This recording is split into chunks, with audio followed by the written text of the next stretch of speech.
conversa agora com a Bárbara Mota. Ela é professora de Relações Internacionais da Universidade Federal de Sergipe. Muito boa tarde para esta mocinha. Que linda. Vem aqui falar de assunto pesadíssimo. Você me ouve bem, né, Bárbara? Já sorriu para mim e me ouve bem.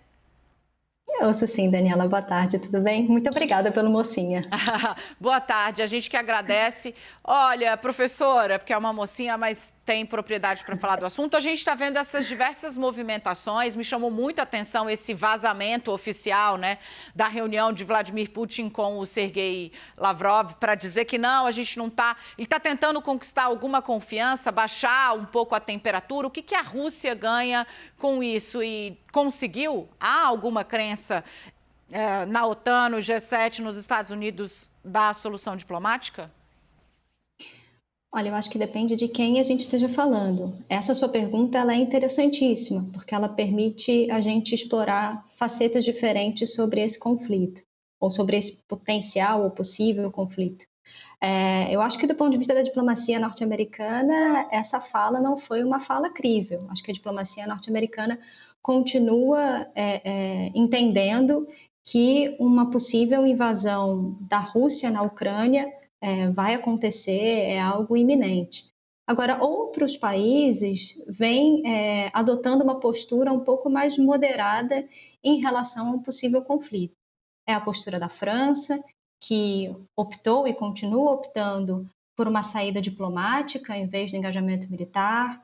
Vem sendo o posicionamento da Alemanha. A gente precisa lembrar que a Alemanha negocia, enfim, está em processo de negociação com a Rússia a construção de um gasoduto que vai oferecer para a Alemanha maiores aportes em termos de autonomia energética. Então, eu acho que depende de quem a gente esteja falando. Para alguns países da Europa, essa sinalização é uma sinalização positiva, porque permite que esses países continuem explorando a opção da via diplomática, como França e Alemanha, mas eu imagino que para a diplomacia dos Estados Unidos e para a diplomacia do Reino Unido, essa fala não foi uma fala nem um pouco crível, principalmente quando a gente se reporta ao fato de que o auxílio militar, né, o auxílio militar vem sendo apresentado como um auxílio militar da OTAN, mas esse auxílio militar ele é monopolizado, né, principalmente por Estados Unidos e Reino Unido. Ele vem sendo fornecido principalmente por Estados Unidos e Reino Unido. Professora, agora vamos falar um pouco sobre a Ucrânia. A Ucrânia elegeu um comediante, tem um episódio naquele seriado americano, agora me fugiu o nome, que as pessoas decidem eleger um bichinho de pelúcia, né, que é um personagem.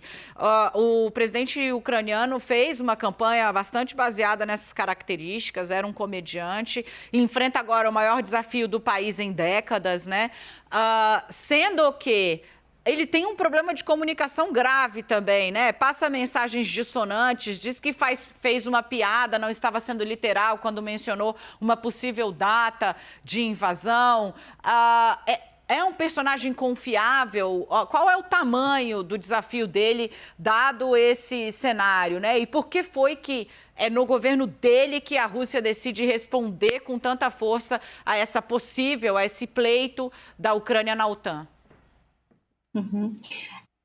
Eu acho esse seu questionamento muito fundamental, porque eu acho que um ponto importante para a gente considerar nesse atual momento é a gente não encarar a Ucrânia como mera paisagem, né, em um suposto jogo maior entre Estados Unidos e Rússia.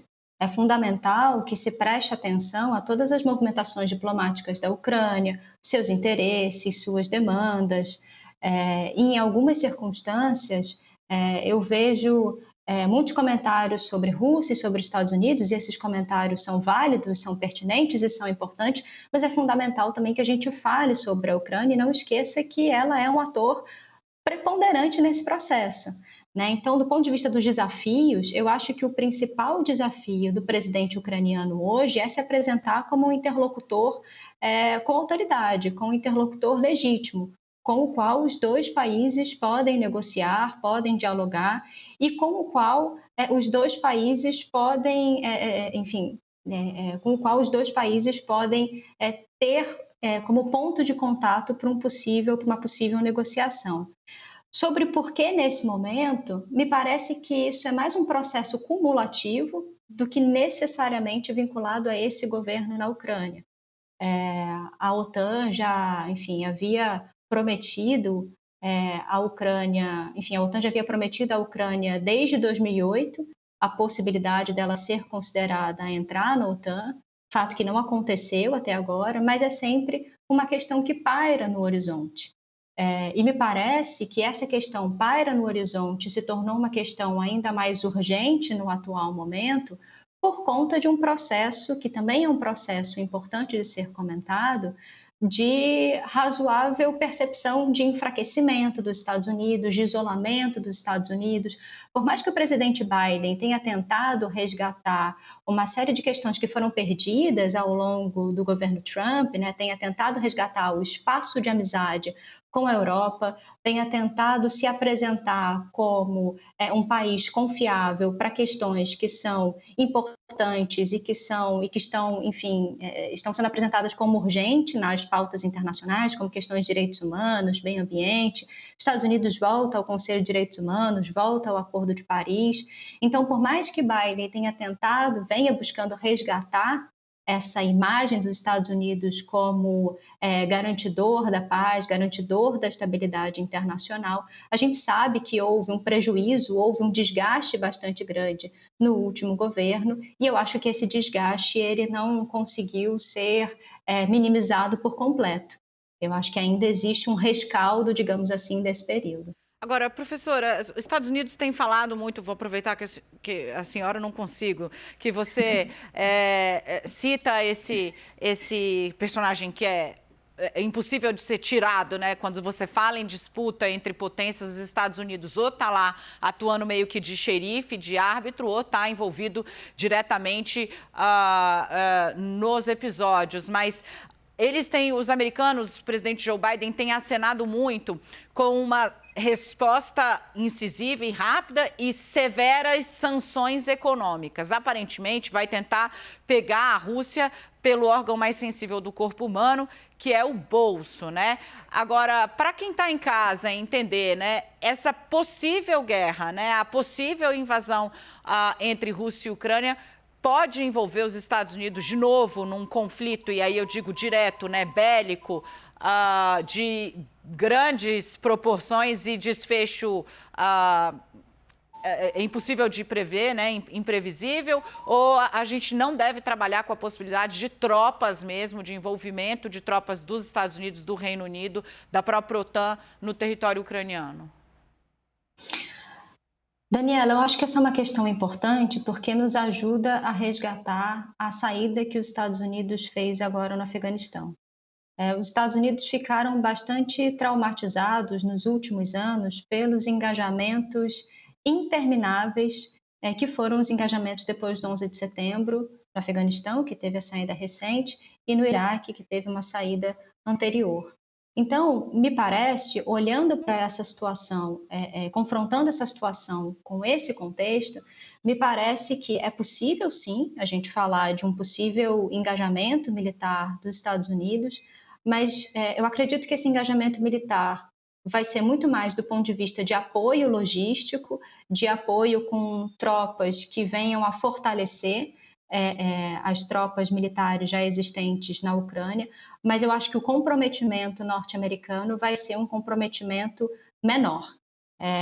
Porque não só há um desgaste, né, houve um desgaste em relação a essas duas intervenções, mas me parece que o público norte-americano está bastante cansado dessas empreitadas militares em territórios estrangeiros em que o interesse norte-americano nessas empreitadas não é um interesse claro. Né? Claro que quando a gente fala da relação entre Estados Unidos e Rússia, isso traz à mente uma série de elementos históricos do conflito bipolar entre Estados Unidos e União Soviética, e os interesses norte-americanos de se reengajar num conflito com a Rússia são interesses que talvez se apresentem de forma um pouco menos nebulosa.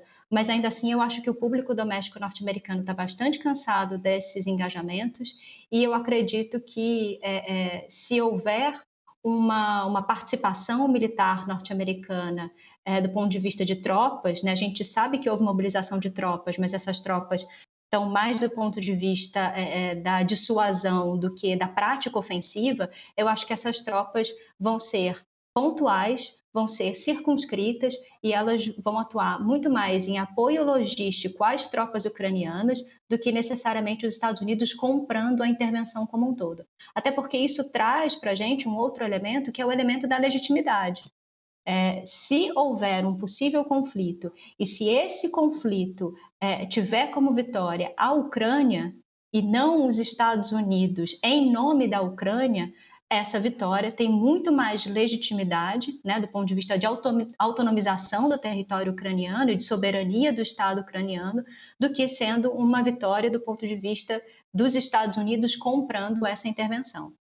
Sensacional. Bárbara Mota, ela é professora da Universidade Federal de Sergipe, professora de Relações Internacionais. Muitíssimo obrigada pela participação. Volte mais vezes, vamos precisar. Não é crise que se resolve em um dia só. Toda ajuda técnica, comentário ponderado e bem fundamentado é mais do que bem-vindo, é necessário. Professora, obrigada e até a próxima. Eu que agradeço, Daniela. Até a próxima.